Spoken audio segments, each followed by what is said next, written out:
Derrick, were you surprised with anything that Ocampo brought? It seemed as if he was willing to engage early on with Spence. Were you surprised just with anything that he shown? Well, he said he was going to do that. He said, I'm going to counterpunch. And that's what he did. I mean, he obviously was a man of his word. He did exactly what he said. I think that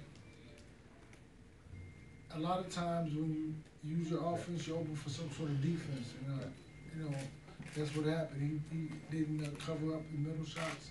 That's where he got caught at.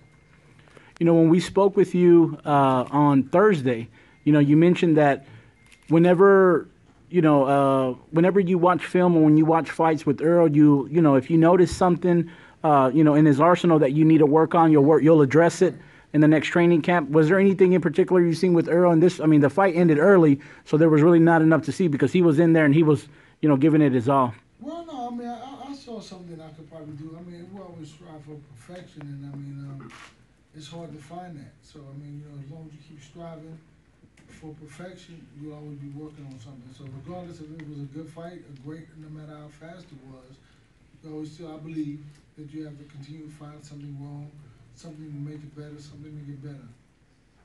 All right, Dan. Hey, Derrick. Hey, Dan. Congratulations. Thank you. Errol's talked a lot about wanting a unification fight. He says he wants this guy, that guy, the other guy. If you were to advise him or be asked your opinion of what the next fight would be for Errol, which of those bigger names would you want to have him in the ring with? And why? I guess I would have to go with the winner of Porter and Garcia because of the business deal that we all have together. But I really want what he wants. I mean, I say that all the time. I don't try to interject and put my personal feelings in it because I'm just a trainer. But if I were to have it, it would be one of those guys. And then if we could get the other guy on the other side of the street to get, we can all come together and play around together. Talk about Crawford. Right. Yeah. Terrence Crawford, yeah. So the other question I have for you is most times trainers, the fight happens, whether they win or lose, they go back, they break down the tape, they find certain things that they can use to harp on with the next training camp to improve on or do better the next time. The fight lasted 3 minutes. It seemed to me like there was one good shot from Errol and nothing else. I mean, what could you take out of that 3 minutes that you could possibly go to Errol with and say, we need to work on that? Is there anything that you saw that was a problem? Because it happened in 3 minutes, that means it was 2 minutes and 59 seconds to make a mistake. So I got to go back and look at it, and hopefully, I want to find something. You know what I mean? Because you always want something to build on, to grow on.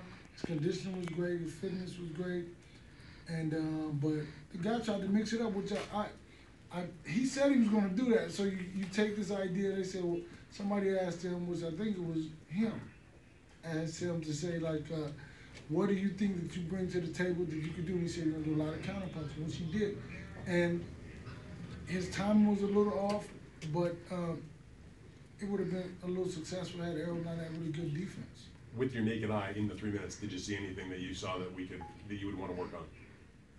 I gotta go look at it. Fair enough. How special was it that, in addition to your community came out, the Dallas Cowboys came out, people drove in from Tulsa, Oklahoma, St. Louis. I heard someone say they drove 6 hours from Memphis, and he's a hometown basically hero. How do you respond to the response that Errol Spence has had throughout this southwestern region? I think there's no words for it when you think about it. I mean, because I met guys from New York here, people from California, from Florida, North Carolina, South Carolina, Missouri, and I think I met the people you're talking about that drove from Memphis. I mean, so I think it's amazing that there really are no words to express the gratitude and how amazing it is to have people believe in you. Or, you know what I'm saying? That's me. Oh, who is it? You about to be a meme, know D. who it was. You about to be a meme.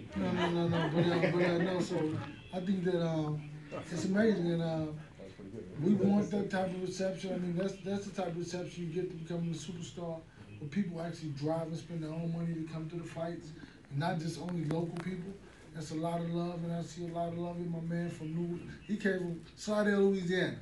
And my man, people come, my man from LA, people from all over, Dan from LA, I mean, people from all over.